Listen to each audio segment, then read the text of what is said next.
Published 11/24 EDT, the 30th of August 2017. Updated 11/24 EDT, the 30th of August 2017. Bryan Robson predicts another summer of frustration unless England overcome the mental block at the World Cup.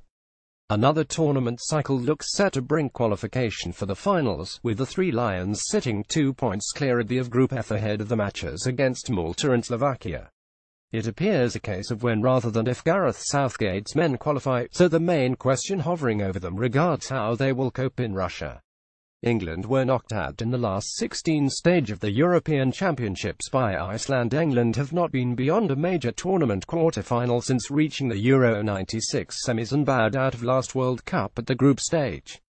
Worse was to follow as Iceland inflicted a chastening Euro 2016 exit at the last 16 juncture, and X3 Lions captain Robson expects more struggles unless they improve mentally.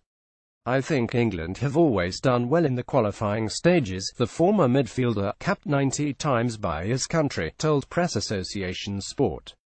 "We seem to cope with that mentally, we perform well and we do look quite comfortable as far as qualifying." Bryan Robson has predicted another tough summer for England unless they sort things out when we actually get to the major tournaments. There seems to be a mental block about the pressure and what happens to the players when we get into the final stages. They just don't perform like you would expect them to when you watch them in the Premier League, so the mental issue has got to be resolved if England want to do well in the World Cup next time round. Robson believes there is a mental block, but "I think we've played all the tough away games and we've got everybody at home, so, I would have thought with the format of the qualification, there is no way we're going to slip up. But when we actually get to the finals, then it is a matter of mentally the players have got to cope with it far better than what we have done over the last 16-20 years."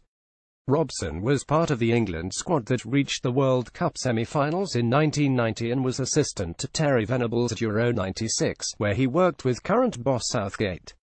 "The results have gone pretty well for him so far," said Robson, who will coach Manchester United legends against their Barcelona counterparts in a charity match this Saturday at Old Trafford. "I expected that, though, when you look at the England squad and the teams that were playing against, no disrespect to them, but you'd expect England to qualify and top the group. But there's still work to be done and they've still got to win the home games, but I'm fairly confident that they can win the home games and can qualify for the World Cup." England were knocked out of the last World Cup in the group stage of the tournament in Brazil. Robson clearly enjoyed his role as England assistant, just as he likes working as an ambassador for Manchester United. The 60-year-old has been in that role since leaving his post as Thailand boss in 2011 and would never close the door on coaching entirely. "I'm happy with ambassadorial role at United, but, I never say no," Robson added. "It's always what opportunities become available. I've got to say that when I worked with Terry Venables with England, I really enjoyed the role as being assistant to the manager with England. So you'd never say no to maybe situations like that."